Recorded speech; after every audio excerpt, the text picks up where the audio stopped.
Alright, so JRPGs. Love them or hate them, they've got this wild reputation for telling stories that just hit different. Like, not just, oh no, the world is ending kind of stories, but those ones that make you sit there staring at the credits like, what the hell did I just experience, you know what I mean? So today we're diving into 10 JRPGs with the most brilliant stories ever told. Like the ones that make you think about life, or just sit there emotionally destroyed for a week. Some are emotional gut punches, some are philosophical fever dreams, some are both, but they all stick with you. So now let's get into it. Chrono Trigger, 1995.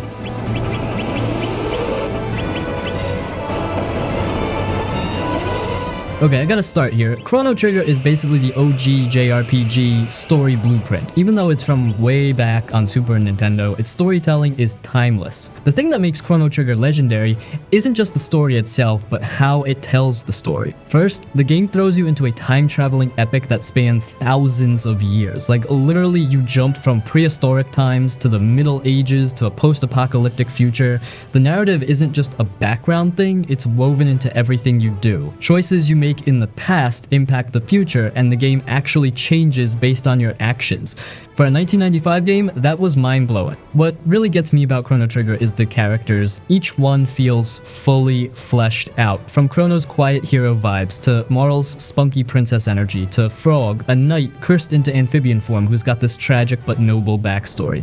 The story makes you care about these characters, their friendships, their struggles, and the way it blends humor, drama, and suspense is perfect. The writing is sharp but simple, letting the player breathe while still delivering emotional punches, and the multiple endings? Man, that made me replay the game so many times just to see what else happens. It rewards curiosity and exploration in story, which was super fresh back then. If you want a story that's a perfect mix of heart, high stakes, and adventure, Chrono Trigger is your go-to. It's like the granddad of brilliant JRPG stories, and trust me, it still holds up today.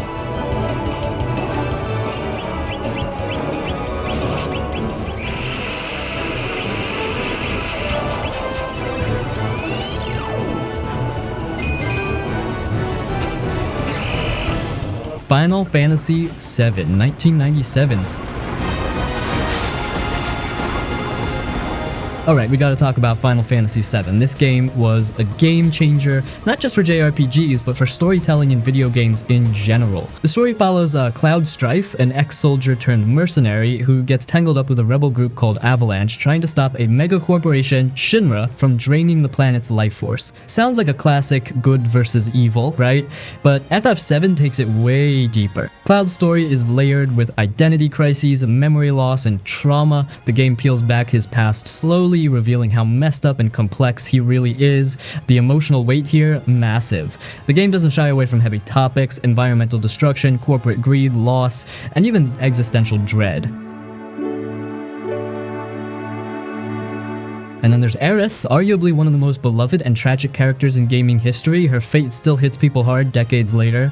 And Sephiroth, one of the all-time greatest villains whose presence looms over the entire story with chilling effect. The writing combines epic fantasy with moments of quiet, personal reflection. There's humor, heartbreak, and big, sweeping drama. Plus, the world building is insane. Midgar feels like a living, breathing dystopia with its own politics, culture, and secrets. What really set FF7 apart was how cinematic it was for its time. Full motion cutscenes, voice acting snippets, and a soundtrack by Nobuo Uematsu that's still legendary.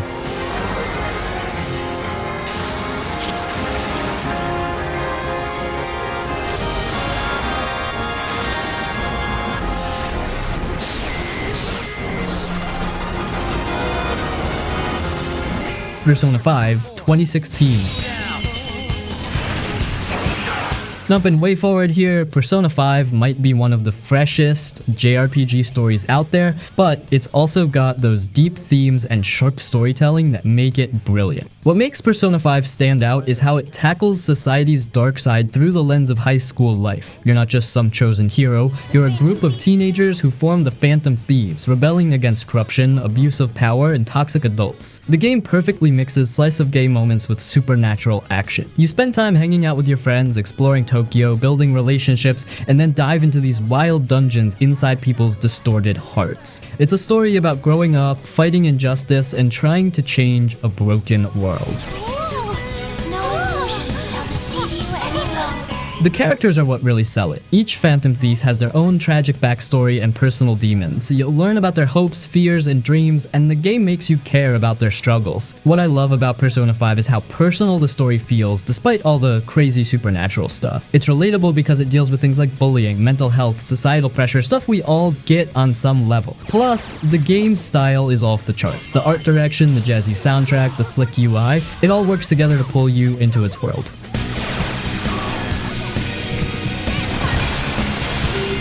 You're looking cool. Let's go. All out attack. Xenogears, 1998. Okay, so Xenogears is one of those old school JRPGs that story nerds still rave about. It came out on the original PlayStation, and dude, this game went all in on the story. Like, it's not just big, it's massive. You play as this guy, Fei Fong Wong, yeah, cool name, who's got a mysterious past and somehow gets pulled into this giant mess involving secret groups, godlike beings, and some super old, crazy tech. The game throws everything at you: sci-fi, fantasy, psychology, even deep stuff like religion and identity. It's like a big brain smoothie. And yeah, it gets heavy. Some parts are confusing, some are deep, and some hit you right in the feels. But when the game shines, it really shines. You've got a bunch of interesting characters, and Fei's whole journey to figure out who he is, that's the heart of the whole thing. Everyone in the squad has real backstories too, which makes them feel like more than just sidekicks. The way it tells the story is kind of bold too. There are long cutscenes, lots of dialogue, and flashbacks that slowly reveal what's really going on. It's not super fast-paced, and it's not for everyone, but if you're into deep, emotional, layered stories, this is your jam. And for a PS1 game, it looked wild for the time, full 3D environments, giant mech battles, seriously impressive stuff. Xenogears is kind of like that weird genius friend who talks a lot, but when you really listen, they've got something special to say.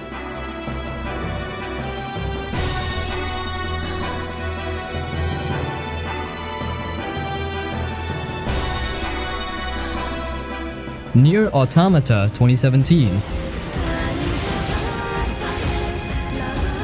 Alright, this one's kind of off the usual JRPG path, but man, the story, it hits. And that twist, people still talk about it. So yeah, on the surface, it's about androids fighting alien machines in some far-off future, but honestly, that's just the starting point. What makes Nier Automata so special is how it tells the story. You don't just play through it once, you go through it multiple times, and each run shows things from a new angle, like stuff that didn't make sense before suddenly clicks, and it changes how you see everything. The main characters, 2B and 9S, are honestly unforgettable. Their story is emotional, messy, and super deep. You really feel their pain, confusion, and connection. The game dives into big questions too, like what it means to be alive, to have free will, and what happens when everything you believe falls apart. This is humanity in its purest form. The tone jumps around in a cool way. Sometimes it gets real philosophical, sometimes it's weird and funny, and other times it just straight up breaks your heart. And the music, dude, it's next level. Sad, beautiful, and totally sticks with you. Gameplay wise, it's not just hack and slash, it switches things up. You'll be doing fast action combat 1 minute, then flying through a bullet hell section or exploring the open world, but all of it ties back into the story. Nothing feels random. In the end, Nier Automata isn't just a game, it's like a piece of art that punches you in the soul.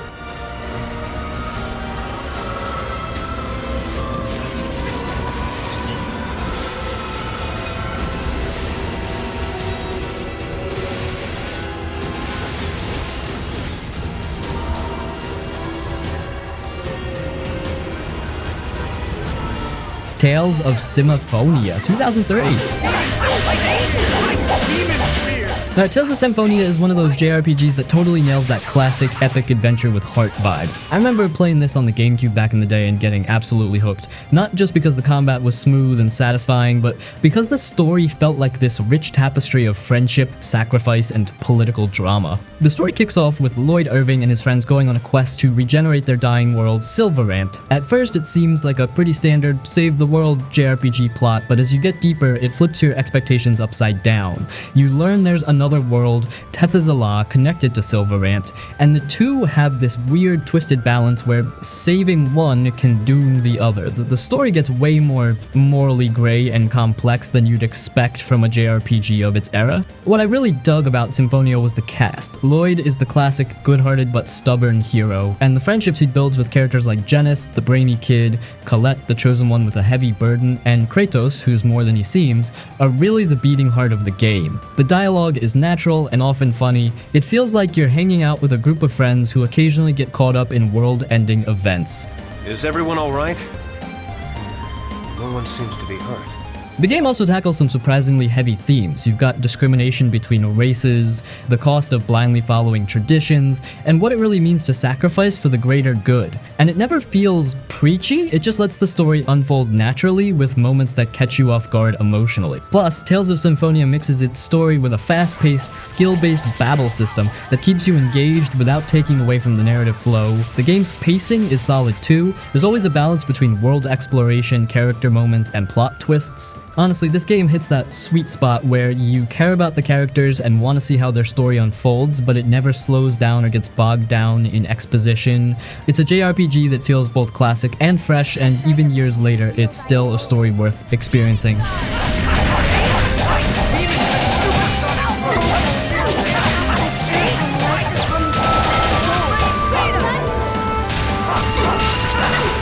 Shin Megami Tensei Nocturne, 2003.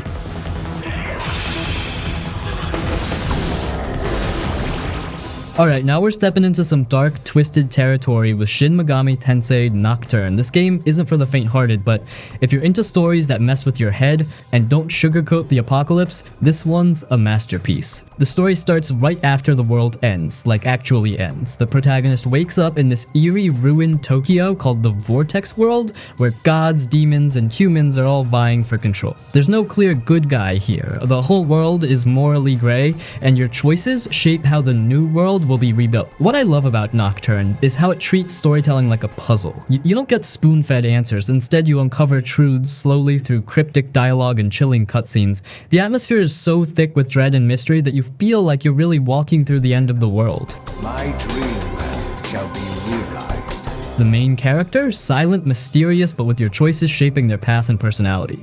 You meet some seriously twisted characters along the way, from angelic beings to demons who are all fighting for their vision of the future. The themes are deep too: fate versus free will, chaos versus order, and what kind of world is worth living in after everything falls apart. The game doesn't tell you what's right or wrong, it just throws you into this philosophical mess and lets you decide. And the combat system? Classic SMT, brutal, tactical, and rewarding. Negotiating with demons and fusing them is more than just gameplay, it's storytelling through mechanics. Playing Nocturne feels like reading a dark sci-fi/fantasy novel where you're the protagonist deciding the fate of existence. The story is complex, mature, and unforgettable. It's not an easy ride, but damn, it's a brilliant one.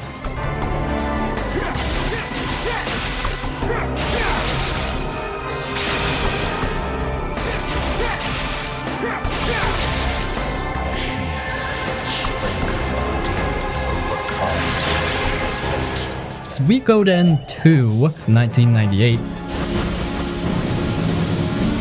Now, Suikoden II is one of those hidden gems that JRPG fans worship for its storytelling. It might not have the flashiest graphics or the biggest budget, but this game's story hits deep on so many levels. Loyalty, betrayal, politics, and friendship. The plot follows a young hero caught between two warring kingdoms. You start small, just trying to survive, but soon you're building an army, gathering 108 unique characters, yeah, you heard that right, 108, and leading a rebellion against corruption and tyranny.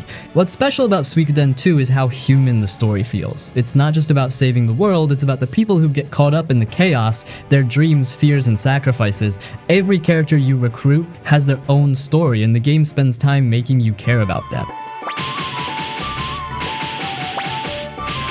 The dialogue feels natural, with moments of humor, heartbreak, and tough choices. The political intrigue is surprisingly deep, with betrayals that hit you like a punch to the gut. And let me tell you, the way Suikoden II handles friendship and loyalty is incredible. The bonds between characters don't feel forced, they feel earned. You really believe in their motivations and struggles. The game also has multiple endings depending on your choices, which adds replay value and emotional weight. The soundtrack is nostalgic and perfect for setting the tone of this bittersweet journey. For me, Suikoden II is a story about hope and loss, about building something better even when the world's falling apart. It's a JRPG that's all about heart, and it still stands tall in the genre.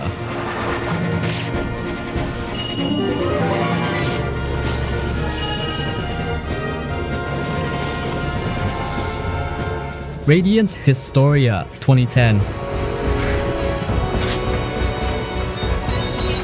Radiant Historia is one of those rare JRPGs that cleverly uses time travel not just as a gimmick, but as the core of its storytelling. If you love complex stories with branching timelines and mind-bending twists, this one's a must-play. You play as Stock, a soldier caught in a war between two nations. Early on, he gains the ability to jump between different timelines using a special book, letting you change decisions to prevent disasters. The game challenges you to figure out the right path, but spoiler, there's never a simple answer. What makes Radiant Historia special is how it handles consequences and character development. Every choice you make matters, not just for the world, but for how the story unfolds emotionally. The characters are great. Stock is a classic reluctant hero with his own doubts and struggles, and his companions are fully realized with their own motivations. Pardon? I told you that once I became general, I'd pull some strings and make you head of the SI. The battle system is tactical and fun, but the story really shines through the timeline hopping mechanic. It's like solving a giant narrative puzzle, and every piece fits perfectly by the end. I loved how Radiant Historia kept me guessing, making me replay sections to see how things changed. It's a JRPG that respects your intelligence and rewards curiosity with a deeply satisfying story.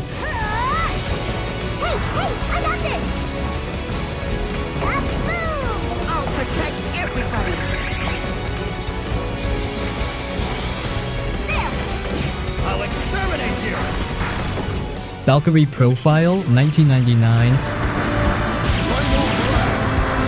Alright, Valkyrie Profile is one of those JRPG stories that's unique, poetic, and honestly kinda haunting. You play as Lenneth, a Valkyrie tasked with recruiting fallen warriors, Einherjar, to fight in the final battle of the gods Ragnarok. What's wild is the game tells the story backwards sometimes, revealing the lives and regrets of these warriors before they died.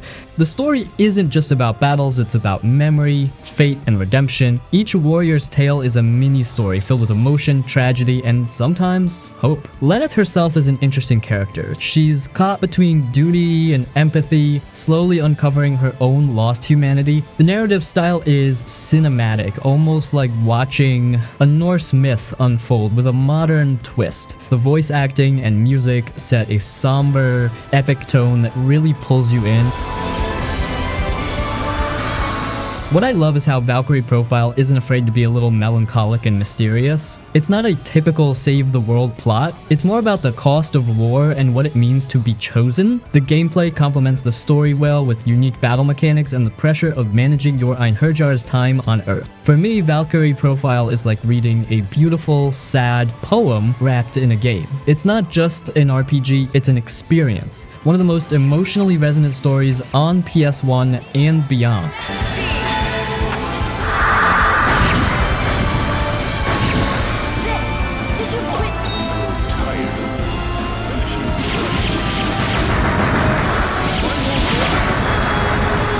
Persona 4, 2008.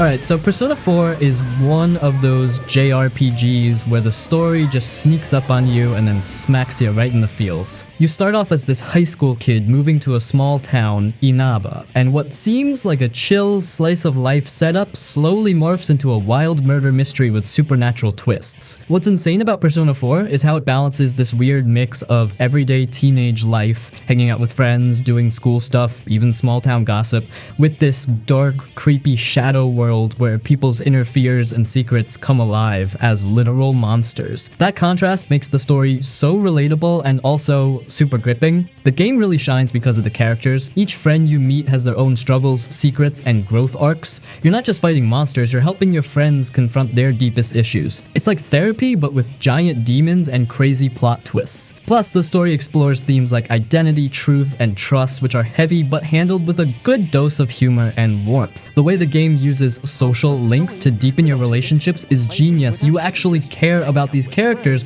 because you spend so much time with them. じゃあここは特別捜査本部 And mystery? It's solid.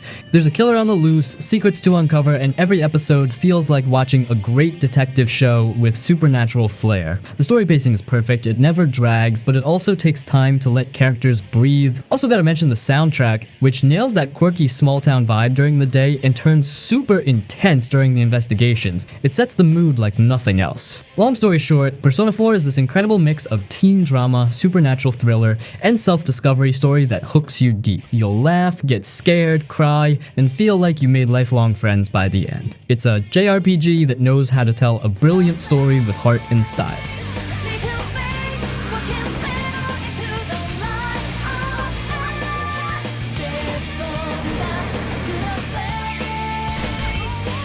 Fire Emblem Path of Radiance, 2005.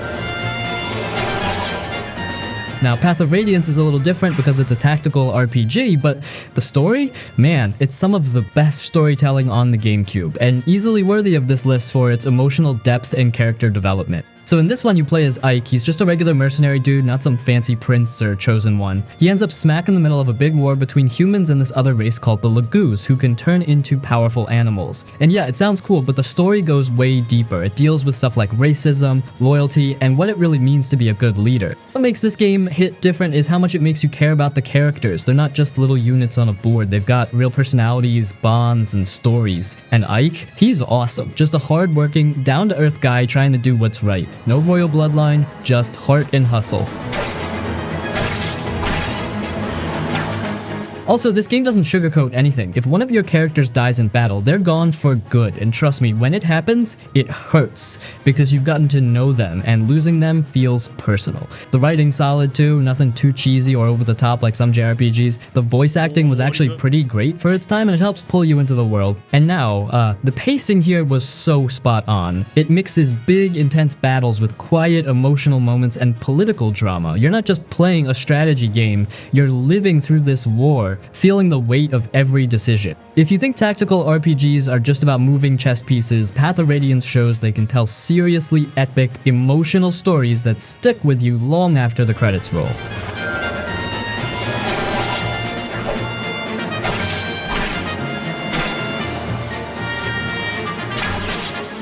The Legend of Heroes: Trails in the Sky, 2004. Alright, this one's a cult classic and a huge deal for story lovers. Trails in the Sky might look simple at first. It's got turn-based combat and a kind of old-school JRPG vibe, but the writing? Dude, it's next level. You follow Estelle and Joshua as they journey across the kingdom of liberals, solving mysteries and getting tangled in political plots and conspiracies. What's amazing is how the story grows from a lighthearted adventure into this massive, layered saga with tons of world building and rich lore. The characters are some of the best written in JRPG history. They're real people with quirks, flaws, and awesome dialogue. Estelle is this optimistic, determined girl who's easy to root for, while Joshua is this mysterious, cool guy with a complicated past. What really blew me away is how Trails in the Sky handles its pacing. The story takes its time, letting you savor the world and the relationships. It's like binge watching a great TV show where you get invested in the small moments as much as the big ones. The political intrigue is subtle but gripping. You get caught in this web of power struggles, secret societies, and personal vendettas that never feel forced. The game also has a massive cast of supporting characters, each with their own stories that weave into the main plot. If you love stories that build slowly but hit hard emotionally, Trails in the Sky is a gem. It's one of those JRPGs you'll remember for years because it treats storytelling like a fine craft.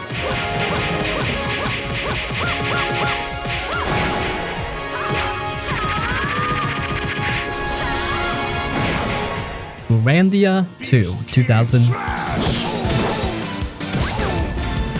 You play Ryudo, a mercenary hired to protect a priestess named Elena. What starts as a simple escort mission quickly turns into an epic quest involving gods, political plots, and ancient secrets. The story explores themes of faith, trust, and what it means to find your own path. Ryudo is one of those classic JRPG heroes who's sarcastic and a bit rough around the edges but grows a lot as a character. Elena's faith and determination add emotional weight, and the supporting cast is memorable with their own struggles and arcs.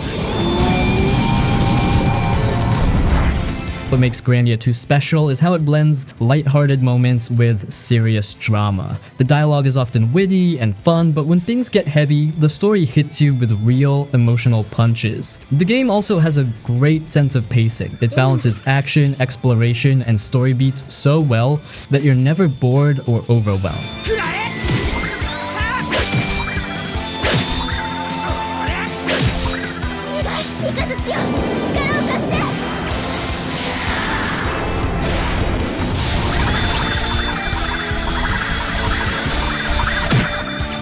Shadow Heart's Covenant, 2004. Finally, let's talk about Shadow Heart's Covenant, the sequel to Shadow Hearts, which is famous for its darker, twisted take on history and horror. You play Yuri Hyuga, a guy with a dark power inside him who gets wrapped up in a secret war between humans and monsters during World War I. The story mixes real historical events with supernatural horror and wild, sometimes crazy characters. What's really cool is how the game balances serious moments with quirky humor and over-the-top personalities. Yuri's journey is about accepting who he is and fighting for what's right even when the world's falling apart. You couldn't catch a cold if you wanted to! Now fight, man! The story explores themes of fate, sacrifice, and redemption, and it doesn't shy away from killing off important characters or getting emotional, honestly. The battle system is unique, and the cinematic cutscenes add a lot of style and mood. For anyone who wants a JRPG story that's bold, a little weird, and really memorable, Shadow Heart's Covenant delivers big time.